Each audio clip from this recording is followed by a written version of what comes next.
अच्छा, तो आज जो टॉपिक है हमारा पाक यूएस रिलेशन था। कल मैंने आपको उसका जनरल इंट्रोडक्शन दिया था और कल हमने जुडिशल एक्टिविज्म एंड रिव्यू ख़त्म किया, इंट्रोडक्शन किया था पाक यूएस रिलेशन का। हाइफिनेटेड पॉलिसी क्या है, डी हाइफिनेटेड पॉलिसी क्या है, वो मैंने आपको बताई थी। और मैंने आपको 3 फैक्टर्स बताए थे, चाइना फैक्टर, इंडिया का फैक्टर क्या है, अफगानिस्तान का फैक्टर, वो हम डिस्कस करेंगे। तो वो डिस्कस करने से पहले हमारी एक जनरल टाइमलाइन कह लें या हिस्ट्री कह लें, वो मैं आपको सिर्फ क्लियर कर दूं कि टाइमलाइन या इसकी हिस्ट्री क्या थी पाक यूएस रिलेशन की, ताकि आपको इसकी हिस्ट्री या टाइमलाइन का पहले पता हो। उसके बाद हम उन फैक्टर्स पे बात करेंगे। देखिए, अब ये जो पाक यूएस रिलेशन है, ये हम 1947 से बात करेंगे, क्योंकि 1947 में पाकिस्तान और इंडिया दोनों को जो इंडिपेंडेंस मिली वो 1947 में मिली थी। दोनों को इंडिपेंडेंस मिली थी। अब इनको तो इंडिपेंडेंस मिली थी, लेकिन 1947 में जो आपका जो एरा था वो था कोल्ड वॉर का एरा था। कोल्ड वॉर का मतलब ये था कि उस वक्त हमारे पास रशिया नहीं होता था, एक पूरा फेडरेशन होता था, एक पूरा जो था सोवियत यूनियन एक पूरा होता था, जिसमें काफ़ी स्टेट्स है, ऑलमोस्ट 17 स्टेट्स होते थे, जिसमें से आज एक रशिया है जो कि टूट गया है। तो पहले सोवियत यूनियन और यूएस जो था, ये दोनों एक तरीके से सुपर पावर्स उस वक्त के होते थे। तो इनके बीच में कोल्ड वॉर थी। कब थी ये? 1947 की टाइमलाइन आपको बता रहा हूँ। 1947 आप अगर लिखना चाहे तो लिख लें। पाकिस्तान इंडिया को इंडिपेंडेंस मिली, सोवियत यूनियन और यूएस के बीच में कोल्ड वॉर थी। कोल्ड वॉर किस बेसिस पे थी, क्यों थी कोल्ड वॉर? कोल्ड वॉर ये थी कि यूएस जो था वो चाहता था कि पूरा जो वर्ल्ड है वहाँ पे एक कैपिटलिज्म का निज़ाम है, और जो यूएसएसआर था, सोवियत यूनियन था, वो चाहता था कि वहाँ पे पूरे वर्ल्ड में एक कम्युनिज्म का निज़ाम हो।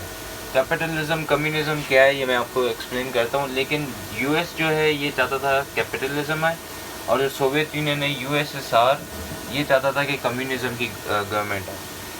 फिर क्या हुआ कि 20 अक्टूबर 1947 में तकरीबन 2 महीने बाद हमने जो है वो यूएस ब्लॉक को जो है वो ज्वाइन कर दिया था। हम यूएस की तरफ टिल्ट हो गए थे। इट मीन्स कि हम लोग कैपिटलिज्म गवर्नमेंट को हमने एक्सेप्ट किया था, और हम लोग जो थे वो यूएस ब्लॉक की तरफ हमारा टिल्ट जो है वो हमने शो किया और हमने उसको ज्वाइन कर दिया, और यूएसएसआर को हमने ज्वाइन नहीं किया। जो इंडिया था, इंडिया जो था इस सिचुएशन में था वो न्यूट्रल में रहा। इंडिया ने ना यूएस को ज्वाइन किया ना यूएसएसआर को ज्वाइन किया। इंडिया जो था वो न्यूट्रल रहा था। अब ये तो था 1947 की टाइमलाइन, लेकिन 1946 से लेकर 1960 तक 14 ईयर्स के अरसे में तकरीबन 37 कंट्रीज़ को इंडिपेंडेंस मिली, और उन 37 कंट्रीज़ में से तकरीबन 28 कॉलोनीज़ या जो कंट्रीज़ थी वो आपस में वॉर में थी। वॉर एक तरीके से एक जंग नहीं कि प्रॉपर एक जंग या लड़ाई, वो नहीं, वो वॉर थी बिटवीन कैपिटलिज्म एंड कम्युनिज्म। क्योंकि यूएस जो था वो चाहता था कि वो जितने भी न्यू कंट्रीज़ हैं, जो इंडिपेंडेंट कंट्रीज़ बने या जितने भी ऑलरेडी एग्जिस्टिंग कंट्रीज़ हैं, वो कैपिटलिज्म को अडॉप्ट करें। क्योंकि जितने ज़्यादा लोग कैपिटलिज्म या यूएस की तरफ आएंगे उतना ही स्ट्रॉन्ग ये बनेगा, और उतना ही स्ट्रॉन्ग जब ये बनेगा तो ये यूएसएसआर को ख़त्म करेगा, इसकी गवर्नमेंट को ख़त्म करने लगेगा। और कम्युनिज़्म जो था, जो यूएसएसआर का जो पॉलिसी थी, यूएसएसआर भी सेम पॉलिसी चाह रहा था कि मेरी जो कम्युनिज़्म है वो पूरी ऑल ओवर द वर्ल्ड जो है स्प्रेड हो। तकरीबन 37 कंट्रीज़ को इंडिपेंडेंस मिली थी 1946 से लेकर 1960 तक, और ये दोनों चाह रहे थे कि इनकी गवर्नमेंट यहाँ पे आए। तो ये एक टाइमलाइन अब आपको सिर्फ बता रहा हूँ कि 1947 में क्या हुआ। पाक इंडिया इंडिपेंडेंस हुई, 1947 में ही कोल्ड वॉर स्टार्ट हुई। किसके बीच? यूएसएसआर यूएस के बीच। कैपिटलिज्म वर्सेस कम्युनिज्म था। कैपिटलिज्म जो था वो यूएस का था, कम्युनिज्म जो था वो यूएसएसआर का था। दोनों चाह रहे थे कि हमारी जो है गवर्नमेंट जो है वो एक्सपेंड हो, जो नए कंट्रीज़ हैं वो उनको एक्सेप्ट करें। पाकिस्तान ने कैपिटलिज्म मतलब यूएस को ज्वाइन किया। कब किया? 20 अक्टूबर 1947 को उन्होंने ज्वाइन किया यूएस ब्लॉक को।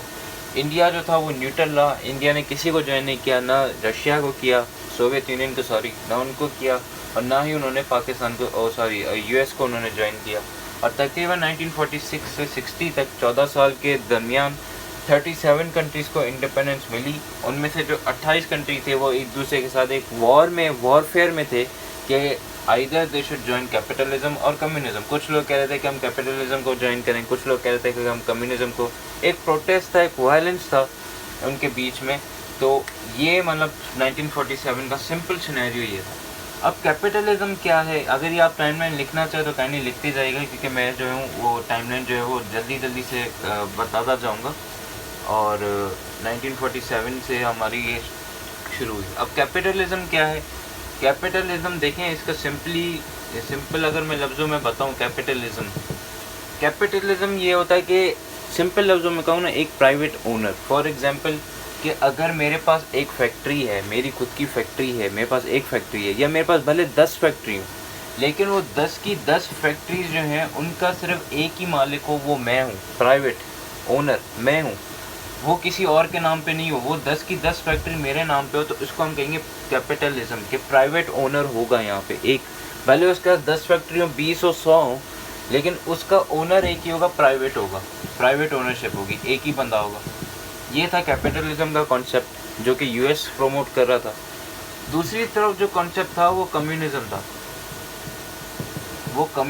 कम्युनिज्म जो है, अगर आप इस वर्ड को देखें तो ये निकला है एक तरीके से कम्युनिटी से, कम्युनिटी को ही ये रिप्रेजेंट करा है। इसका मीन सोसाइटी, कम्युनिटी, आप सोसाइटी को कम्युनिटी कहो या आप सोसाइटी कहो, बात एक ही कि जितने भी आपके पास गुड्स होंगे, गुड्स हो गए या प्रोडक्शन ऑफ गुड्स, जैसे फॉर एग्जांपल इसको जैसे मैंने समझाया कि अगर मेरे पास 10 फैक्ट्रीज़ हैं तो वो 10 की 10 फैक्ट्री मेरे नाम पे नहीं होंगी, ये जो 10 फैक्ट्रीज होंगी ना, ये अलग अलग बंदों के नाम पे होगी। फॉर एग्जांपल मेरे नाम पे भी होगी, हैदर के नाम पे है, किसी और अली के नाम पे भी होगी, किसी और के नाम, मतलब हर किसी का शेयर होगा, एक बंदे की फैक्ट्रीज नहीं होंगी। अगर मैं 10 को फैक्ट्रीज़ को आपको इसको थोड़ा और सिंप्लीफाई कर दूँ, फॉर एग्जांपल अगर मैं एक फैक्ट्री है मेरे पास, मैं एक फैक्ट्री का मालिक हूँ, ठीक है, मैं हूँ अकेला, ये तो हो गया कैपिटलिज्म कि मैं अकेला मालिक हूँ।